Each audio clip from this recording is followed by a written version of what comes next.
mother and is also motivated to travel as much as he can by his mother, who's an avid traveler herself. So it's obvious that this person has gone through a lot of mountains and tunnels. But today he is going to talk to us about a different kind of tunnel. In his speech, which is entitled End of the Tunnel, please put your hands together for Toastmaster Ankit Kumar.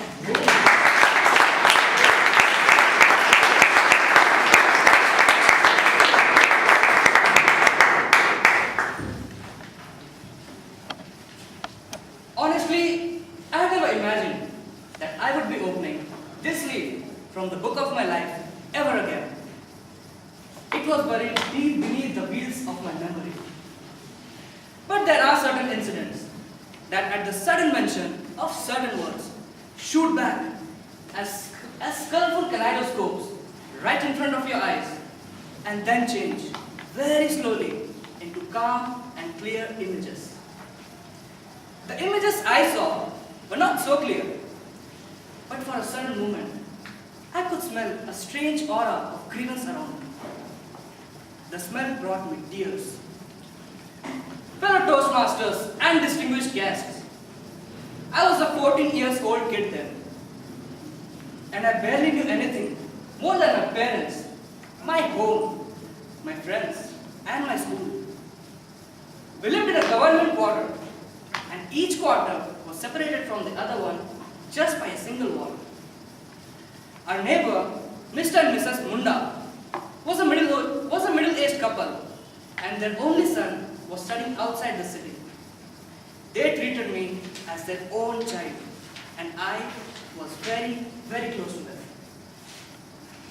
I used to have lunch at their place because my parents would be gone to office when I came back from school every day.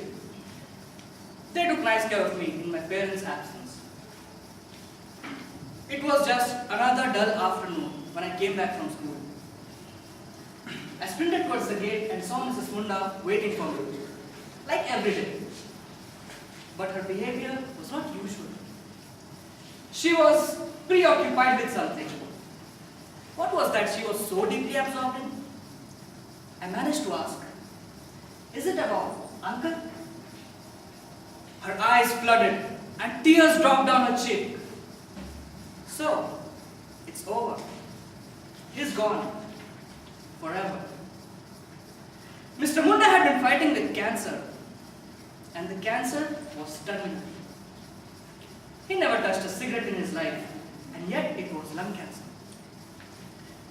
Fate really knows how to mock itself at times. 7 days before, he was admitted to the Tata main hospital after complaining about immense pain. His son looked after him in the hospital, but finally, Mr. Munda succumbed. I was naive, and I did not know how to handle my aunt. She said, "Your parents are bringing back." She paused and paraphrased, "the body." I did not know what to say.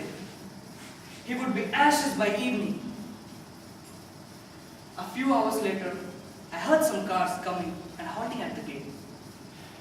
But what I heard next was a helpless howl of a wife calling out her husband, who would never respond. I had seen this scene in many movies and mostly in serials, but seeing this right in front of my eyes was a horrible experience. I did not budge from there. I had to see. Gradually, Mrs. Munda's voice lost its intensity.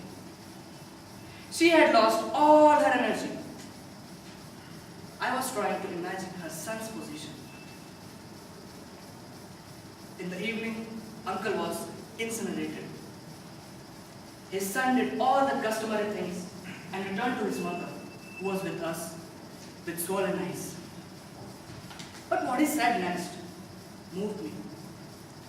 He said, "Ma, Isn't it better now? All those medicines, all those painful injections, all those dreadful treatments, all that is over now. He is at peace now, Ma. His mother replied, who knows what happens after death? Maybe he's still calling out for us? Her son tried to give a meaningful answer. He said, Ma, he has just completed a long, tiresome journey. Let him rest now. His mother hugged him tightly and said, he will be at peace now. Death has no explanation. It is just the end of a long, tiresome journey. Instead of fearing death, we should fear wasting our life for nothing. I learned a lesson that evening. If you have come, you have to go.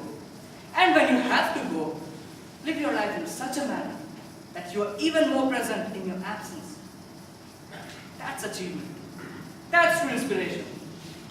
Because it is only death that can inspire life like nothing else.